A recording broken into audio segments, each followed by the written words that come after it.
Look closely at the coin in your hand. It is more than just money. It is a tiny storyteller, a miniature chronicle of history. These small, round pieces of metal have passed through countless hands, witnessing the rise and fall of empires, the birth of nations, and the quiet moments of everyday life. In Kenya, as in so many places across our magnificent world, coins tell a remarkable story of identity and change.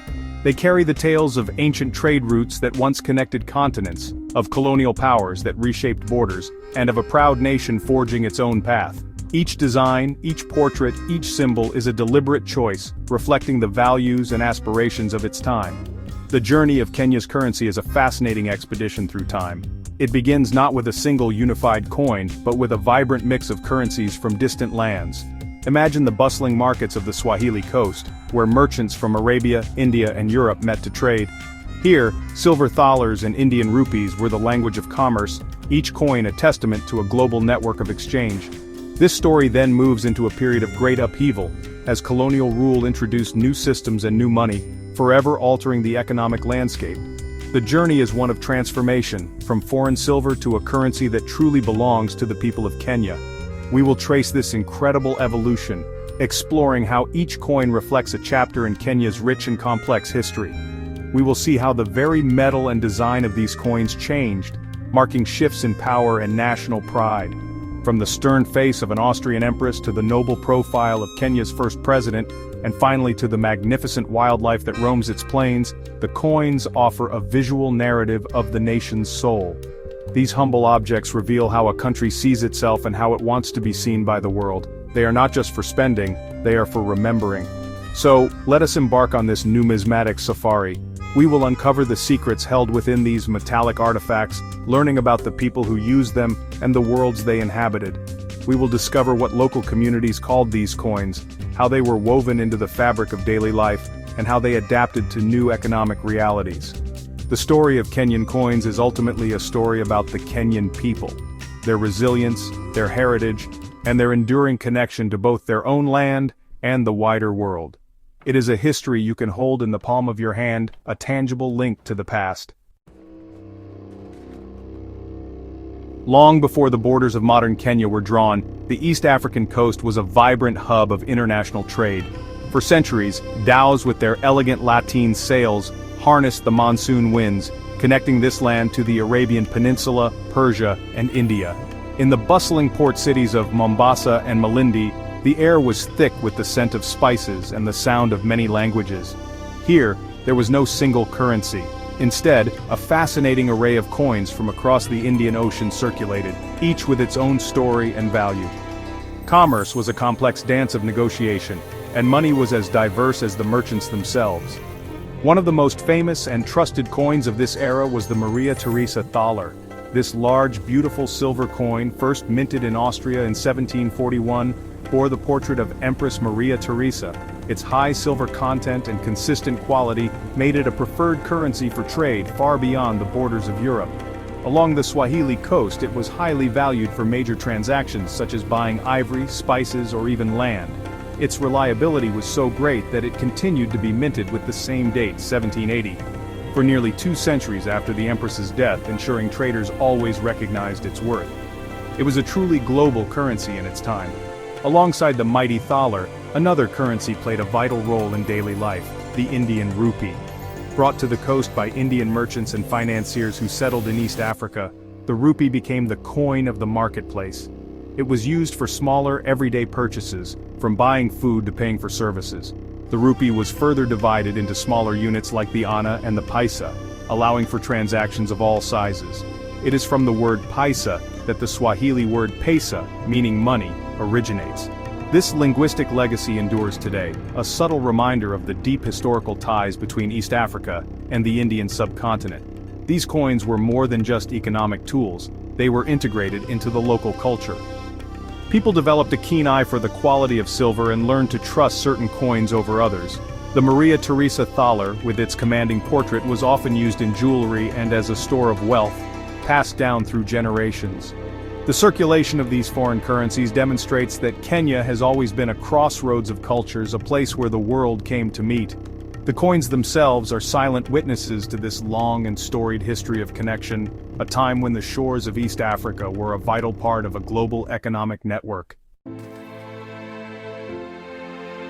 The arrival of European colonial powers in the late 19th century marked a profound turning point for East Africa. With the establishment of the British East Africa Protectorate in 1895, the old fluid systems of trade began to be replaced by a more rigid and centralized administration. A key part of asserting control was the introduction of a new standardized currency. The British sought to phase out the diverse mix of thalers, rupees, and other coins that had dominated the coast for centuries. Their goal was to create a single, unified monetary system that would serve the economic interests of the British Empire and simplify administration across the territory. The first step in this monetary transition was the introduction of the East African rupee, which was made equivalent to the Indian rupee. This was a practical choice, as the Indian rupee was already widely understood and used. However, the new coins were minted specifically for the Protectorate, bearing the likeness of the reigning British monarch. This was a clear and powerful statement of sovereignty. The familiar faces of Indian emperors were replaced by those of Queen Victoria, King Edward VII, and King George V. This change signaled that a new authority was in charge, and its power was now stamped onto the very money people used every day. One of the most interesting innovations during this period was the introduction of the first aluminium coin. In 1907, a 1-cent coin made of aluminium was issued. It featured a simple design with a hole in the middle, which made it easy to string together and carry. This was a significant technological and economic decision. Aluminium was a relatively new and modern metal at the time, and its lightweight made it practical for a low-value coin. It represented a departure from the traditional silver, bronze, and copper coins, showcasing the industrial capabilities of the colonial power, while providing a functional piece of currency for the smallest of transactions. The introduction of these new coins was not just an economic policy, it was a tool of governance. It forced people across the Protectorate to participate in the colonial economy, whether by paying taxes, working for wages, or buying goods in the formal marketplace. While the Maria Theresa thaler and Indian rupee had been adopted voluntarily for trade, the new colonial currency was imposed. It represented a shift from a world of decentralized, multicultural exchange to one governed by a single, distant empire. The coins from this era tell a story of control, standardization, and the dawn of a new political and economic order in Kenya. The period following the First World War brought further monetary experiments to British East Africa. The value of silver had fluctuated wildly on global markets, causing instability for the silver-based rupee. In 1920, in an attempt to stabilize the currency and align it more closely with the British pound sterling, the authorities made a bold and short-lived change. They introduced a new currency called the East African florin. The florin was set at a value of 2 shillings sterling, effectively revaluing the currency. This decision, however, was implemented abruptly and caused considerable confusion and economic disruption. The florin experiment lasted for only about a year. It was unpopular with the public and proved difficult to manage. People who had saved money in rupees suddenly found the value of their savings altered overnight. The transition was poorly communicated, and the new denominations were unfamiliar. Recognizing the failure of this policy, the colonial government quickly reversed course. In 1921, they introduced yet another currency, one that would have a much more lasting impact on the region, the East African shilling. This new shilling was pegged directly to the British shilling, creating a more stable and predictable system. The East African shilling became the standard currency not just for Kenya, but for a wider region that included Uganda and Tanganyika, which is modern-day Tanzania. The currency was managed by the East African Currency Board, which issued coins and notes for the entire territory. The coins featured the portrait of the reigning British monarch on one side and a symbol of the region, often a crowned lion on the other. Denominations included cents and shillings, creating a familiar system based on the British model. This currency would remain in place for over 4 decades, becoming the backdrop to the final years of colonial rule. The East African shilling was the money of a generation. It was the currency used to pay for school fees, to buy land, and to build businesses during a time of significant social and political change. As the winds of independence began to blow across the continent, this currency, with its British monarch and colonial symbols, stood as a clear reminder of foreign rule. The desire for a national currency, one that reflected the identity and sovereignty of a free nation, grew stronger with each passing year. The East African shilling was the final monetary chapter of the colonial story, paving the way for a new coin for a new Kenya. The year 1963 was a momentous one.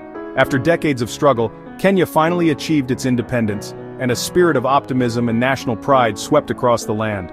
With political freedom came the desire for economic sovereignty. You know, a nation's currency is one of its most powerful symbols of identity, and it was clear that the East African shilling, bearing the portrait of the British monarch, had to be replaced. A new country needed its own money. In 1966, the Central Bank of Kenya was established, and with it came the birth of a brand new currency, the Kenyan shilling. This was more than just a name change.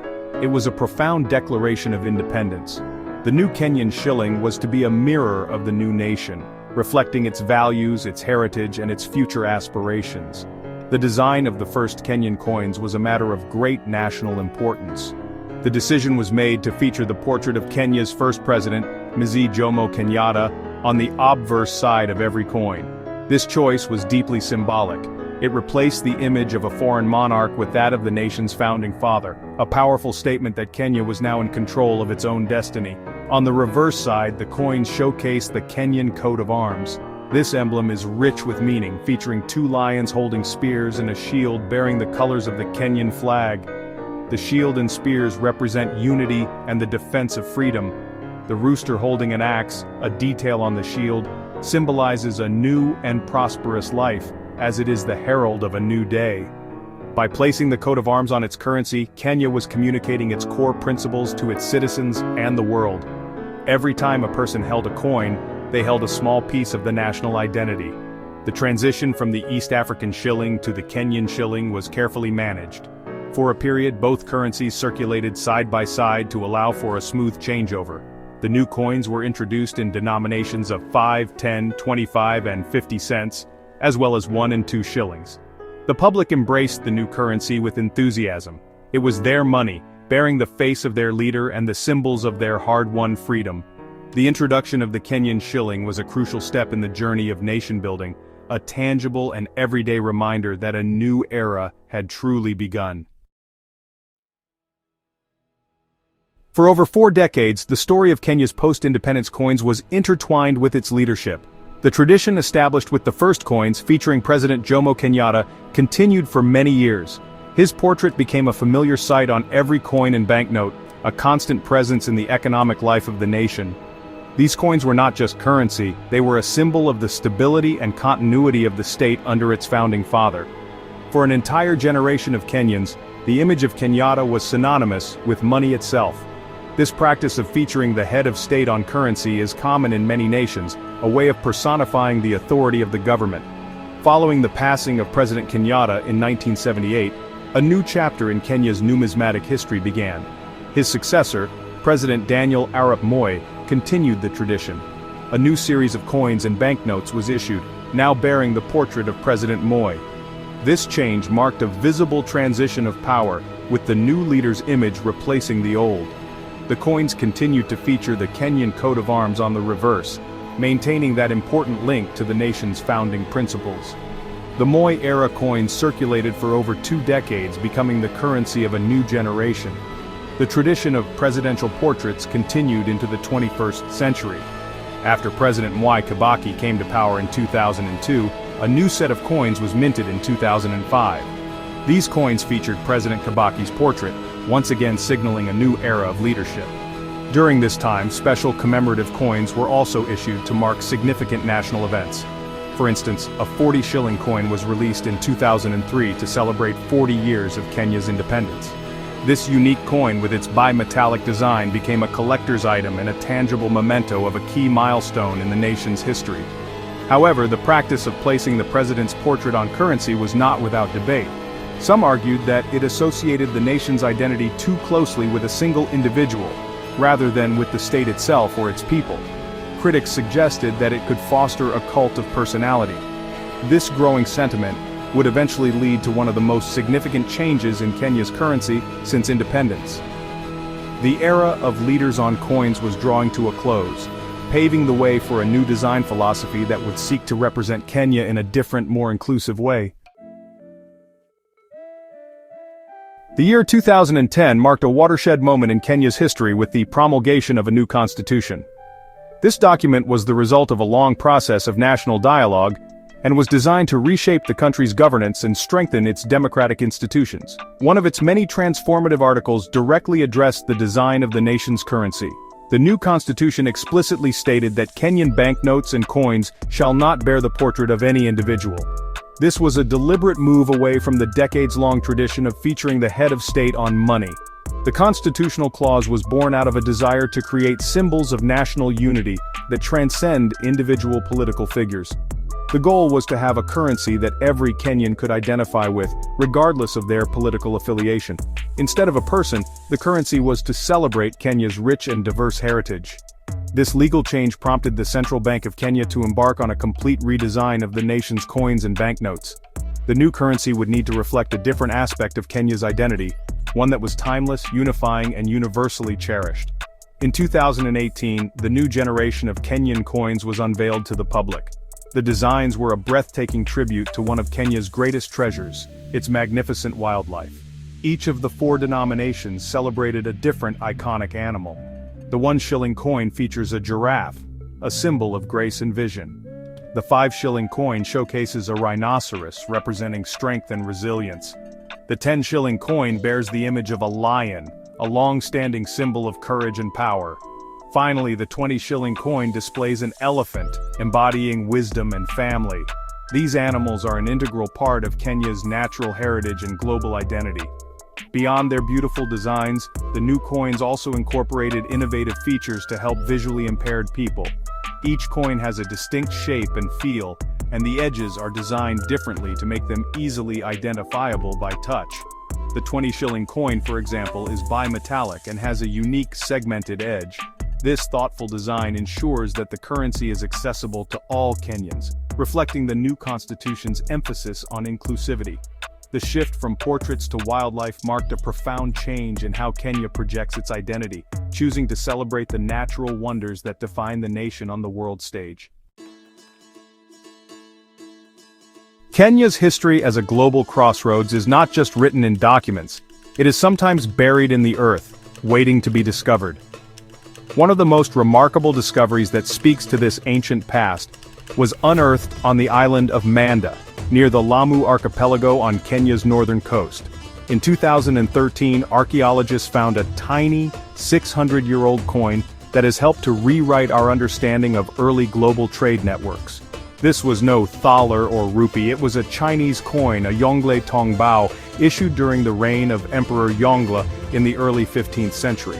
This small bronze and silver coin is a tangible link to the legendary voyages of the Chinese Admiral Zheng He. Between 1405 and 1433, Zheng He led a massive fleet of treasure ships on several expeditions across the Indian Ocean.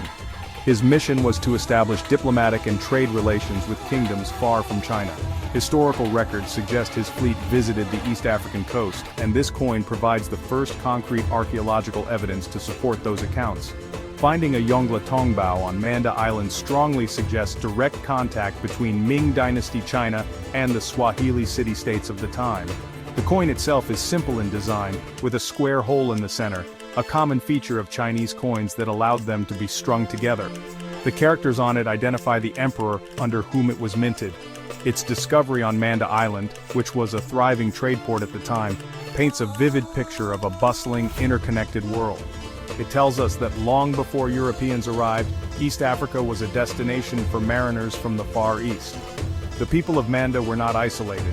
They were part of a sophisticated network of exchange that stretched halfway across the globe. This single ancient coin expands the narrative of Kenya's monetary history far beyond the familiar stories of Arabian and European influence. It reminds us that Africa has always been an active participant in global history, not merely a recipient of it. The Yongle Tongbao is a whisper from a distant past, a testament to a time of incredible maritime exploration and cross-cultural contact. It enriches the story told by Kenya's other coins, adding another layer to its long and fascinating journey as a meeting point for people and cultures from all corners of the earth. The journey of Kenya's coins is a miniature epic of the nation itself. Each piece of metal, from the weighty Maria Theresa Thaler to the modern bimetallic 20-shilling coin, serves as a milestone on a long and transformative road. These coins are not just objects for buying and selling. They are powerful storytellers, reflecting the ever-changing identity of a people and their land.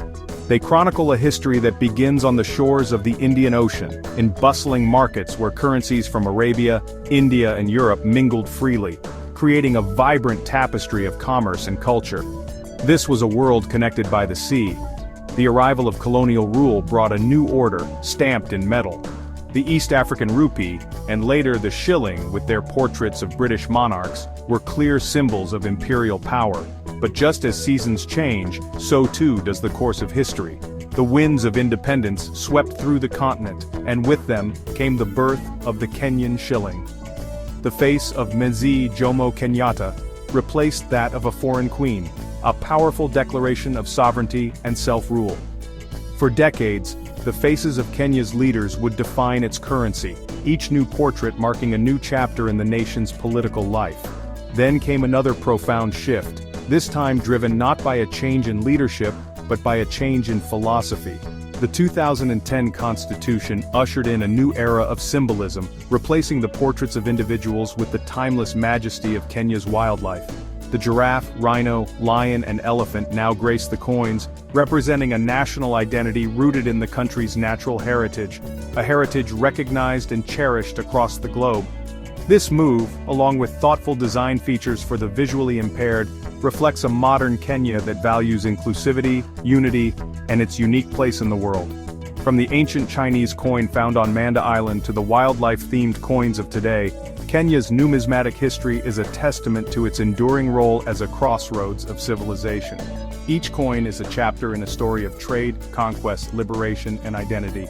They show us how a nation has seen itself and how it has evolved, from a collection of coastal trading posts to a colonial territory and finally to a proud and independent republic.